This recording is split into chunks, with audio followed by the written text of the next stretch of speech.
दोस्तों, सफर मेराज आखिर कैसे पेश आया और मेराज की रात हमारे नबी सल्लल्लाहु अलैहि वसल्लम ने सातों आसमानों के ऊपर किया कुछ देखा, और ये अजीम सफर कहां से और कैसे शुरू हुआ, आज हम आपको इस वीडियो में बताएंगे। तो चलिए सफर को शुरू करते हैं। अल्लाह ताला कुरान पाक में इस वाकया का तज़किरा कुछ इस तरह फरमाते हैं, पाक है वो जात जो रातों रात ले गया अपने बंदे को मस्जिद हराम से लेकर मस्जिद अक्सा तक। चिनाचे मेराज की रात हजरत जबरील अलैहिस्सलाम बारगाह रिसालत सल्लल्लाहु अलैहि वसल्लम में हाजिर हुए। आप सल्लल्लाहु अलैहि वसल्लम को मेराज की खुशखबरी सुनाई और आप सल्लल्लाहु अलैहि वसल्लम का मुक़द्दस सीना खोलकर इसे आब ज़मज़म से धुया, फिर इसे हिकमत से भर दिया। इसके बाद नबी सल्लल्लाहु अलैहि वसल्लम की बारगाह में बुराक पेश की और इंतहाई इकराम और एहतराम के साथ इस पर सवार करके मस्जिद अक्सा की तरफ ले गए। बैतुल मुक़द्दस में हमारे नबी सल्लल्लाहु अलैहि वसल्लम ने अंबिया की इमामत की, फिर वहां से आसमानों की तरफ ले गए। हजरत जबरील अलैहिस्सलाम ने बारी बारी तमाम आसमानों के दरवाजे खोले।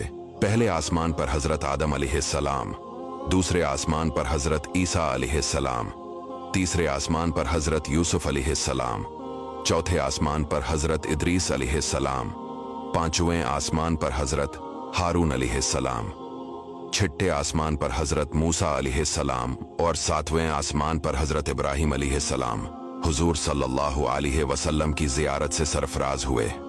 उन्होंने हुजूर सल्लल्लाहु अलैहि वसल्लम की इज्जत की और तशरीफ आवरी की मुबारकबाद दी। इसी तरह नबी सल्लल्लाहु अलैहि वसल्लम साथ आसमानों की सैर करते करते सिदरातुल मुंतहा तक पहुंच गए।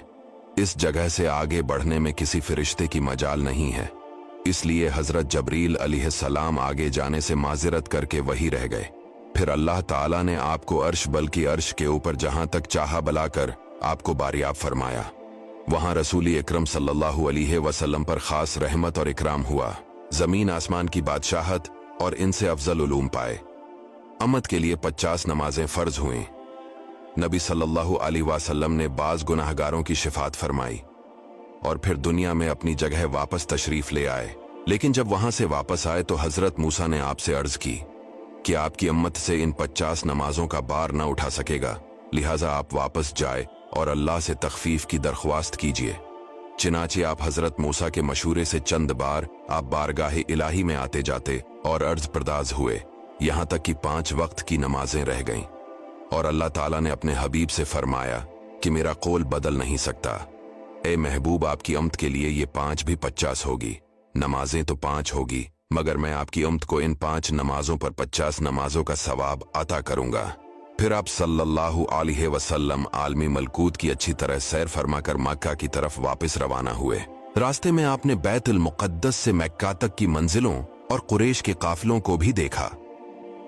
इन तमाम मराहिल को तय करने के बाद मस्जिद हराम में पहुंचकर चौकी अभी रात का काफी हिस्सा बाकी था, सो गए और सुबह को बीदार हुए।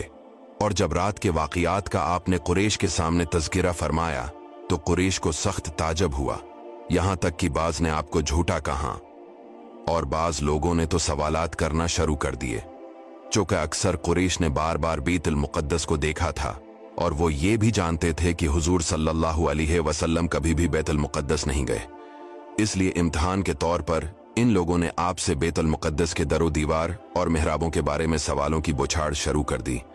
इस वक्त अल्लाह ताला ने आपकी निगाह नबूत के सामने बैतुल मुक़द्दस की पूरी इमारत का नक्शा पेश फरमा दिया। चिनाचे कफ़ार कुरैश आपसे सवाल करते जाते थे और आप इमारत को देख देख कर इनके सवालों का जवाब ठीक ठाक जवाब देते जाते थे। तो दोस्तों, ये था हमारा आज का वाकया। आपसे गुजारिश है वीडियो को शेयर कीजिए।